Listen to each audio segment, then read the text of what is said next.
সাবিলা নূর, তানজিন তিশা, কেয়া পায়েল তিনজনই অনেক গুণী অভিনেত্রী, অনেক জনপ্রিয় অভিনেত্রী, অনেক মিষ্টি অভিনেত্রী এবং তিনজনই আমার মেয়ের ভূমিকায় অভিনয় করেছেন। আমি খুব স্নেহ করি তাদেরকে। তো তাদের সাথে আমার যে নমিনেটেড এই বিষয়টা আমার মজা লেগেছে এবং এই জন্য আমি এসেছি।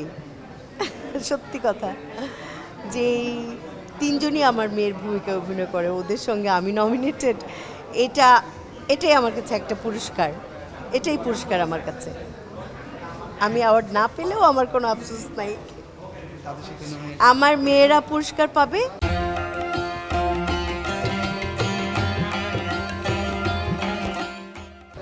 আমি ওদের সঙ্গে আনন্দ করব, ওদেরকে আমি শুভেচ্ছা জানাবো, অভিনন্দন জানাবো, ওদেরকে জড়িয়ে ধরে চুমু দিব।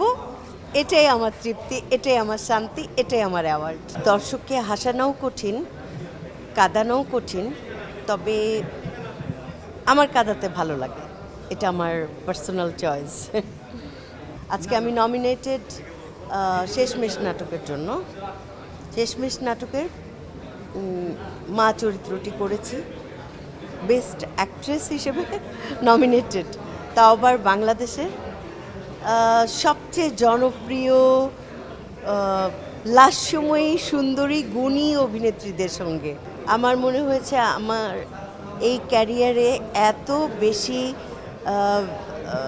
মানে ভ্যারিয়েশনের ক্যারেক্টারগুলো আমি করেছি, আমার এক বিন্দু পরিমাণ আক্ষেপ নেই। ওই যে বললাম, আমার তো মনে হয়েছে যে আমাকে আরও এই মিডিয়া আমাকে অনেক বেশি কিছু দিয়ে ফেলেছে। আমি নিজেকে অপ্রতিদ্বন্দ্বী একদমই ভাবি না।